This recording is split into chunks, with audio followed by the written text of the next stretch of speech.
Wow, you're never going to believe it. Here I am, John from Ija, in the It's Just a Hill podcast studio where I keep all my shoes. And I want to try to be better about vlogging this year. It is now 2025. And I want to reflect a little bit on 2024 to start this. It was probably like in the years I've taken bike riding seriously, so like the past, I'd say 5 or 6 years now, it's probably the least amount I had ridden was in 2024. I think it's okay, but in trying to be better this year with my fitness and my health and not just having riding be like something to like check a box, but like ride with more of a purpose, shoot videos with more of a purpose. I do a lot of shooting and talking to my GoPro, and I'm not really great at editing. I have a lot of footage to sort through, so maybe I'll like show some older footage from last year. Wow, Adam has his camera out. The donut is still on Matt's jersey. Oh yeah, that's right. I'm just trying to be more organized and trying to treat It's Just a Hill like more of a job. That's sort of an ongoing goal of mine. Like, how much can I treat this like a job, treat, you know, being a YouTuber like a job, a content creator. I think that sounds a little bit better, even though I do kind of want to throw up when I hear the word content. What are we gonna do? That's just the friggin' society we live in, and I'm here with a bunch of shoes behind me and LED lights talking to a GoPro, so I'm very much part of the problem. I do think cycling, YouTube is great. I watch a lot of podcasts myself. I watch a lot of cycling stuff on YouTube. I watch YouTube while I'm on the trainer. Here's my trainer bike. This room's kind of a disaster right now. There's not even a saddle on that bike. And maybe we'll do some trainer videos riding on the trainer. I really don't love it. And so today it is 25 degrees right now. It is clear skies. It's not super windy, so it's favorable enough to go outside and ride. And so that's what I'm gonna do. And maybe I'll reflect a little bit on 2024 while I'm out on the bike, because naturally, due to my unorganizedness, it's not like I have a friggin' script to read off of here. I didn't even bring any bullet points. But we'll go over winter training, reflecting on 2024 a little bit in this first video. I'm gonna go out for like a nice endurance ride. I feel like I've been doing a pretty good job at rebuilding my base after a pretty, I would say a mostly dormant November and December. Mostly dormant, I mean comparatively to previous Novembers and Decembers. December 2023, I rode outside every single day, and that was stupid and I didn't like it. And this year I decided to really pull back the riding in December, which I think made me feel a lot more motivated to get on the bike here in early January. Today is January 6th. I think I pushed it a little bit too much. I burnt myself out a little bit too much, and I wasn't really riding for the right reasons. So that's the whole idea of this: ride for the right reasons, train for specific goals. I've got some goals for the year that I'll be discussing here. A bunch of little teasers for this opener. But let me get into my kit. We'll get out on the road, and here's to more vlogs in 2025, and specifically being better at editing them. I'm bad at editing them, so this is me putting it out there. Encourage me. John, keep editing. I'll probably roll my eyes at your encouragement. That's a me problem. Okay, so like I mentioned earlier, it is 25 degrees out, so I am properly bundled underneath here. I do have these new Fizik winter road shoes. I've been wearing them for a couple weeks now. It's just, I think, the 4th or 5th ride I've used them, and they have been fantastic. I previously had a pair of Lake winter cycling shoes, and the fit just wasn't right. Lake, I think, generally runs a little bit wide, and my foot is not super wide, and so I just didn't really love the fit of them. And because I am lucky enough to work with MBX, they helped me out. These were actually already in stock, so I didn't have to wait for them at all. They're absolutely great. They're the Arctica. I know they run a road and a mountain bike version, but this is the 3-hole cleat version, and I will be putting on some fuzzy socks over them. These are made by Defeat, D-E-F-E-E-T. They're meant for cycling. They come with the holes, but I have seen people just buy big cushy socks like these. You can even get them at gas stations if your feet are really cold when you're out in the middle of the ride, and you just cut a couple of holes in the bottom of them for your cleats. You really only need one hole for the cleat, but then there's the hole in the back for the part on the back of your shoe. Down there. Just want to be super protective of my feet and my hands, because I do suffer from Raynaud's syndrome. If you've never heard of it, basically it just means that you have really bad circulation in your hands and your feet. And I'm sure the sort of 10+ years I did of smoking cigarettes didn't help it much either. I don't know, does that still affect? I haven't smoked cigarettes in a long time, over 10 years since I've stopped smoking. Yeah, that's gotta be right. I haven't smoked a cigarette in 10 years. And I also have not taken a drink of alcohol in 5 years. trying to just feel myself a little bit more in 2025, trying to feel better about myself, trying to be more confident. I generally would love to put out videos like this all the time. I have the issue with editing, like I said, but I also have like this like anxiety of like being out in public and shooting. I love to tell a story. I love to create videos. I like to share sort of my thoughts, my philosophies on things, especially on bikes. Do I kind of look like the Lorax with just this white mustache sticking out of here? I feel like I kind of look like the Lorax. I also feel like I kind of have adult ADHD, but undiagnosed adult ADHD. Trying to do better things like that. Maybe I'll actually find a therapist in 2025. My mental health is pretty good. I have had a lot of up days lately. I haven't had very many down days. I'd say like relatively to the past previous 5 years of my life or whatever, but. Do I think cycling has a lot to do with that? Yes, absolutely. Do I also think just like being generally healthier has a lot to do with it, and being vocal about it and being like aware of myself and sort of what triggers the ups and downs or what like shows that an up and down is coming? Yeah, of course. I think self-awareness is super important. Yeah, that's one of those philosophies I felt like sharing. So I'm gonna throw these defeat socks on. I'm gonna throw my deep winter gloves on. I actually feel like I'm gonna be a little bit overdressed, but I'm hoping not to work too hard while I'm out there efforts-wise, so hopefully it'll be just perfect. I truly do believe that there's no bad weather, there's only bad gear. That's an old saying, right? That's an old saying. There's no bad weather, there's only bad gear. I think it pertains to a lot more than just cycling.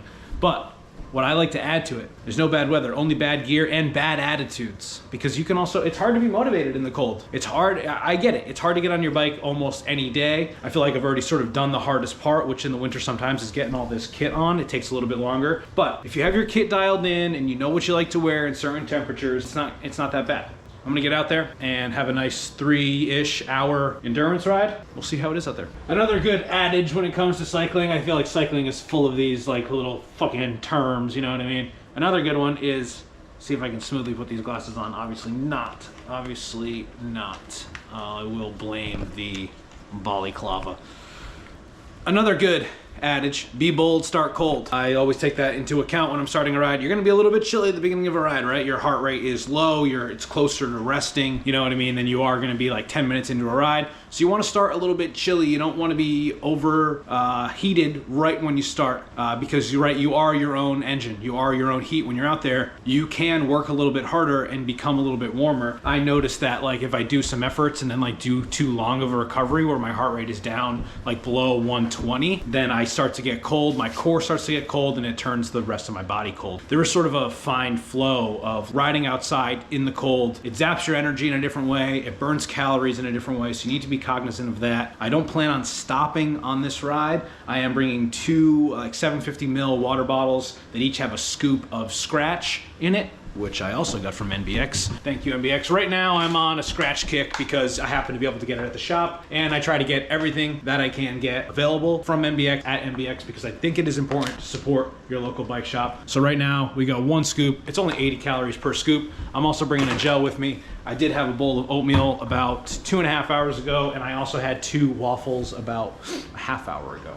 Yeah, gonna be nice and fueled for a 3-hour ride in the cold. It's gonna, right, like I said, take those calories a little bit different way, right? Your body is not only working to stay on the bike, but is also working in a way to stay warm, right? But you want to make sure, be bold, start cold. You feel a little bit of a wind chill, 5 minutes, 10 minutes into a ride like this, you put out some effort. You know, even if you're averaging like a high zone 2, whatever that is for you. For me, that's about 180 watts, I think. If you're doing that, you're gonna stay warm enough. Like I said, you can create your own heat, so ride a little bit harder. You also don't wanna get too sweaty. Like, that's another fine line thing, because once you get too sweaty, sweat will also make you cold. Make sure you're wearing the right base layers to wick sweat away. I have this Rafa deep winter base layer, and I have a really thin merino wool one underneath it to sort of help with that. Helps keep me warm, helps keep me dry. Yeah, all important things. So, I'm gonna actually get on my bike. Okay, so I'm on the roll, but I gotta close this vest up. Why don't vests have pockets? Oh my God. So yeah, hopefully I get warm enough where it's easier to take the camera out, but. Nice horse farm. Just beautiful back roads. Okay, I'm gonna zip up this vest. I wonder what the wind chill factor is when you're bombing down Reynolds Road for all my Foster, Rhode Island heads. I wonder what the wind chill factor is when it's 25 degrees out and you're bombing down at 35 miles an hour, because I feel good. I'm nice and toasty. My feet are good, my hands are good, but boy, did my legs just get pretty chilly on that descent. It does take like 5 or 6 minutes to get down it. It's one of the longer ones around. How long am I into this ride? 14.28 miles, going nice and slow. 54 minutes in, 15.8 average speed. Good thing average speed is overrated, especially this time of year. Did a couple of efforts. One was 17 minute and 25 seconds. The other was 20 minute and 5 seconds. One at 215 watts, the other one at 217. No real goal there. Just trying to push a little bit harder on the hills to stay warm. That's sort of like, what, high zone 2, I guess? I don't really know my zones that well. I know when I'm riding hard and I know when I'm not. I know when I'm suffering and I know when I'm not, and that's sort of the metric that I go by. Exertion, if you want, total strain score, stress score, whatever the fuck you want to call it. That's why I think average speed is overrated, because you can ride a super flat route and be fast and not have it be a hard ride. Or maybe that's the type of ride that you want. Not a hard ride, but you're still going fast because it's flat. Even average power is overrated. Strain score, whatever you want to say. Kilojoules. TSS is what I am looking at on my power screen. 604 total calories so far. 216 normalized power, 186 average power, 2.29 watts per kilogram. I weigh like 175. Yeah. You know when people do that, 170, I weigh about 175 pounds. 170 on a good day. The holiday just happened and I ate a lot of cake and a lot of pie and a lot of cookies, and I drove on a road trip from Florida back to Rhode Island and ate plenty of fast food. So 'tis the time of year. Well, it was, and now we're here. And if I stand around for too long, I'll get too cold. So back to rolling. A couple more hours left. Okay, so I've run into the biggest issue of riding at this temperature, and it's frozen water bottles. I just pulled the cap right off with my teeth, trying to get it open.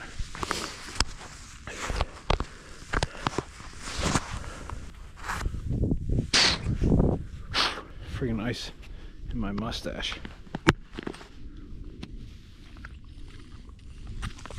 A little bit better. I should probably eat now that I've stopped too. I've been eating these goos, which I also got from MBX. Am I an MBX shill? Yes. You should still go. Still almost frozen. It was in my ride wallet in my back pocket. Lemon Sublime flavor. No caffeine. 450 milligrams of amino acid, 55 grams of sodium. I feel like goo has gotten a lot better over the years. I used to not be able to take it on rides because it was so thick that I would have to drink like half a bottle afterwards. I do really like this Lemon Sublime flavor. It's nice and calm out here, even though it's cold. A little swamp. All right. Hopefully my back bottle's not frozen yet. I haven't opened it yet. I'm kind of scared to open it, because I think opening it creates the airflow, or it makes it freeze faster. Or I don't know, I'm not a fucking scientist, if that wasn't clear.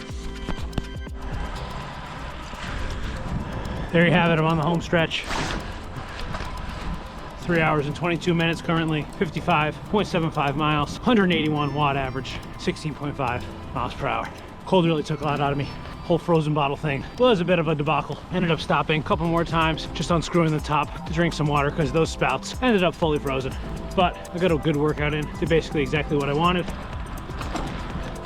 I was hoping for 3 hours and I survived. My body feels good, temperature wise. Just those damn bottles. I won't be rocking these thin bottles for the rest of winter, that's for sure. Oh, and did I mention just over 4,000 feet of climbing, which is quite nice in just 55, 56 miles. Moved to a new spot and it's a lot hillier out here, even though I wasn't really living in the flattest part of Rhode Island in Richmond. Now that I'm in Situate, it's just less flat options in general. Here's that horse farm again.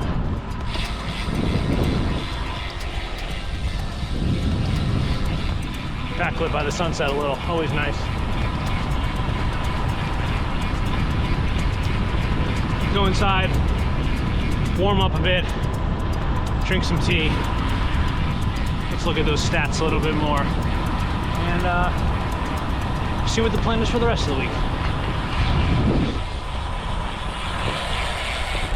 Okay, successfully inside. My Garmin is telling me 4.2 aerobic, highly impacting aerobic fitness. God, so many layers. Exercise load of 225. Oh.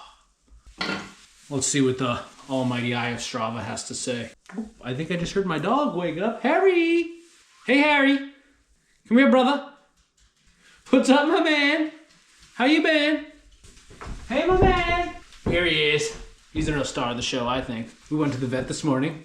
All right, let's get back to business. All right, here we go. Activity for today. I titled it Technicolor Motorhome, which was my favorite Steely Dan lyric of the ride. Let's see what Strava's athlete intelligence has to say. Long endurance ride with solid power consistently, setting personal records on 3 segments and maintaining steady efforts across challenging terrain.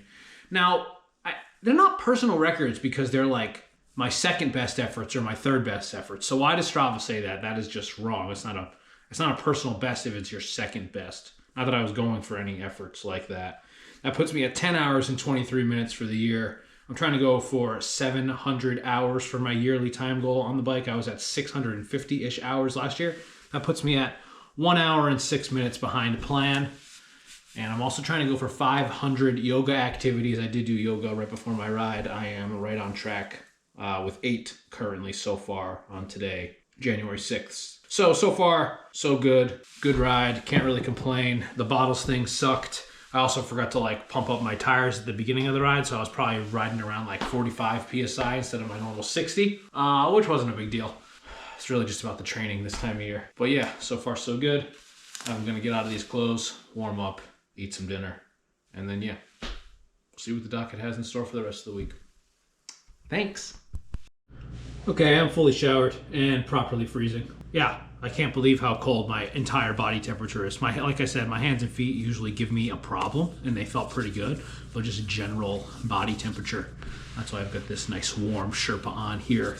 And I'm gonna heat up some soup, and I've made a plan for my rides for the rest of the week.